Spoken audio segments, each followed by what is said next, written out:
Yo, welcome. It's your boy Mac the Real, the rapping chef. Welcome to another episode. Today is a special episode. So before we start, let's cue the intro. Perfect.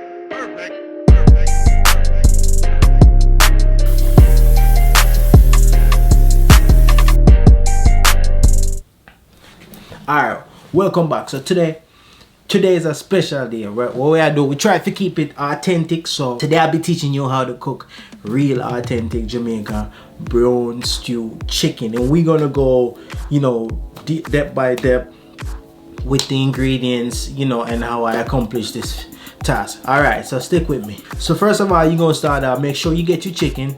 You can either buy this chicken chopped up, or you buy. For me, I use quarters. You're gonna get your chicken quarters.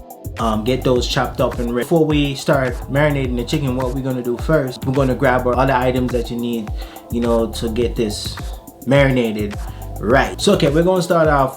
First you're gonna need tomato, carrot, thyme, scallion, onions, garlic, ginger. I love ginger in my food because I grew up on that. And if you know, the Caribbean is popular with ginger, and ginger them use that for many different medical purposes. You're gonna get everything prepared. You're gonna cut up your season.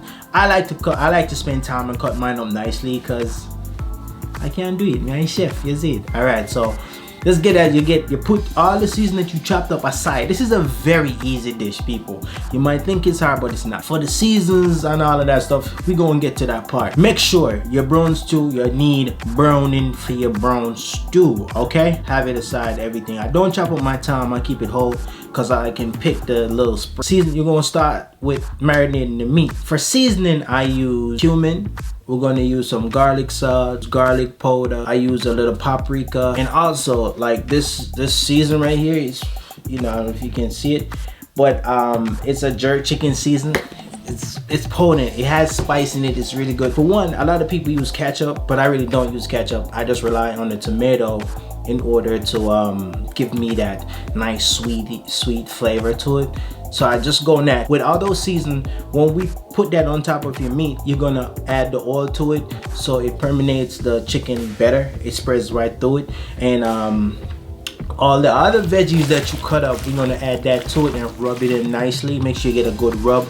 Let that sit for probably 20 minutes, 15-20 minutes. Let it marinate and permeates really well. So what we're gonna do next, you're gonna get your pot hot, not too hot. You don't want to burn down your house or catch that on fire. So what we're gonna do, we're gonna heat up your pot hot, right? Oh damn, I almost forgot.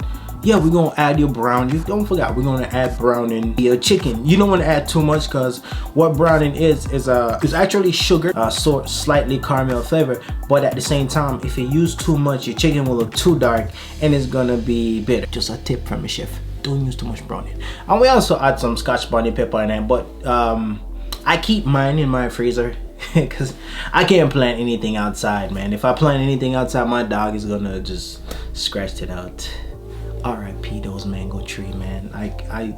It's still potent when you take the pepper from the freezer, so I add that to it, but I don't want too much spice because I'm not a spicy person. So you get your pot hot, nice and ready. So what we do, we're gonna add your marinated chicken that's been sitting for 15 to 20 minutes, and then you're gonna add that chicken to your pot. Don't add any water yet. Don't add any oil yet. You're just gonna go natural, piggyback off the fat off the chicken. So what we do, we render the chicken. Term we use, or you want to say sear the chicken, but we render the chicken. Let it get some natural color. Let me give you a little tip. When residue from the product is stick to the bottom of the pot, you can, in the culinary terminology, we use a word called fond. It's called fond. So you use wine or water to remove that sticky residue bottom of the pot, and that gives you flavor. The flavor profile will start jumping out like little bunnies. I like food. I'm very entertained by watching natural process of food when it's breaking down in a pot. The first water I add to the product, that's the only water I use. You just want enough to cover the chicken slightly, and let it go. You can crank up the fire a little bit and let it braise. 5 to 10 minutes, braise naturally. You know, you want your chicken to cook not too much and not too less. So you want it right in that sweet spot. That's what we do over here, you know, hitting sweet spots there and then, you know, all that good stuff, essential stuff that we do in the kitchen. Right, chefs? I know you know what I'm talking about. You're gonna turn it down and let it go for itself for probably another 15 to 20 minutes. I would say 35 minutes just to get it right there. You want to reduce that first liquid down slowly so that the chicken can absorb the flavor from it. You know, it's very easy for me, you know, I go period with some rice, peas, which I think I use that rice cooker. Hey, it's okay, it's okay.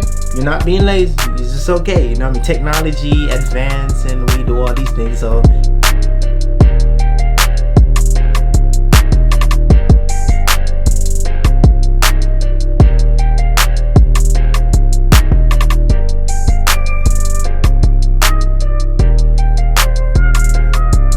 You know, my album is out, Entry to the Game. It's on all handlers. Check me out. Just type Mac the Real. That's MCKDA with a space, REAL, Mac the Real. Search me in Google, you will find me. Check my album out. You know what I mean? You know, yes, so we're there. Big up, you know.